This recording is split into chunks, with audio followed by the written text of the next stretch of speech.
সবাই কি কামে চলে গেল? কাল থেকে আর ঘুমন যাবো না, ফজরের পর ঘুমাইলে কাজের দেরি আছে। আসসালামু আলাইকুম মুরব্বী। ওয়ালাইকুম আসসালাম ওয়া রাহমাতুল্লাহ। মুরব্বী দেখবেন কটা বাজে? বাজেট বাবা 9:30 কেন? হ্যাঁ সুবহানাল্লাহ, তাহলে তো বেলা মেলা হয়ে গেছে। তুমি কে? তোমার কি নাম বাবা?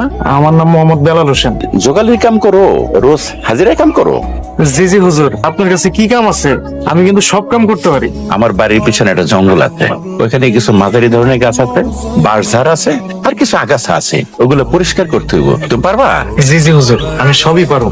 আমি হাজিরা কত দিব? আপনার লেবাস দেখে তো মনে হয় আপনার লোকটা মনের মানুষ না।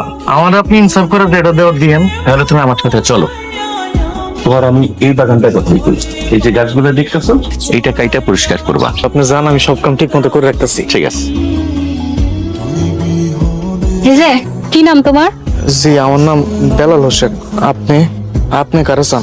এই জায়গা আমাগো। রহমত আলী খন্দকার আমার আব্বা। আসসালামু আলাইকুম, ভালো আছেন আপনি? ওয়ালাইকুম আসসালাম। কেমন আছে? এটা দিয়ে তুমি কি করবা? আম্মা তোমার লেগা নাস্তা পানি পাঠাইছে, রাইখা গেলাম, খায়া নিও। আপনি ওই সাইডে রাইখা যান, আমি দুইটা বাঁশ কেটে খাই নিব। তোমার যখন খুশি তখন খাও, আমারে কইতাছো কেন? ও মা গো, বাবা গো। এই বেলাল, হায় আল্লাহ, কথা কইতাছো না কেন? আব্বা, আম্মা, আব্বা, পানি, তাদের পানি দে।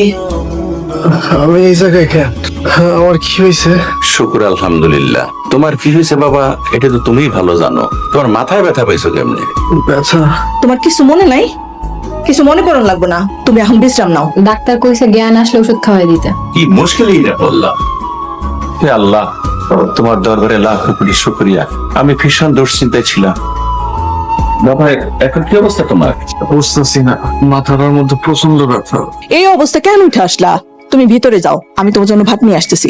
আমার জন্য আপনারা অনেক কষ্ট করছেন, আমি আন্তরিকভাবে অনেক দুঃখিত। আল্লাহর কাছে হাজার শুকরিয়া, তুমি যে বিছানা থেকে উঠতে পারছো, এই যে দাঁড়ায় কথা কইতে পারতাছো, এটা কত বড় পাওয়া আমাদের লেগা। আল্লাহ পাকের দরবারে লাখো কোটি শুকরিয়া। হুজুর, আমার এবার বিদায় দেন। এই অবস্থায় তুমি বেরিয়ে দিতে পারবা? ইনশাল্লাহ আমি যাইতে পারবো। আমি এবার আসি। আসসালামু আলাইকুম। ওয়ালাইকুম আসসালাম ওয়া রাহমাতুল্লাহ। এই টাকাটা রাখো বাবা, এটা নিয়ে যাও। কাম না করে আমি টাকা নিতে পারব না। উল্টা আপনার আমার কত চিকিৎসা করছেন, ওষুধ পানি কিনা খাওয়াইছেন, দিন রাত আমার সেবা করছেন। আমি একটু সুস্থ হই, তারপর আইসা আমি আমার কোদালার টুকরিটা লয়ে যাবো। আমি তাহলে এবার আসি। আসসালামু আলাইকুম।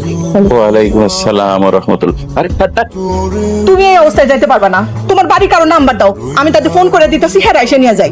খালাম্মা, আমার তো এই দুনিয়াতে বাবা মা ভাই বোন বলতে কেউ না, আমি তো এতিম। তুমি আজকে দিনটা আমার বাড়িতে থাইকা যাও, তোমার সেবা যত্ন দরকার। তাছাড়া বাড়িতে তো তোমার কেউ নাই, গেলে যে একবেলা রাইন দেখে তাও তো পারবে না। চলো চলো, তুমি চলো। ঘরে চলো।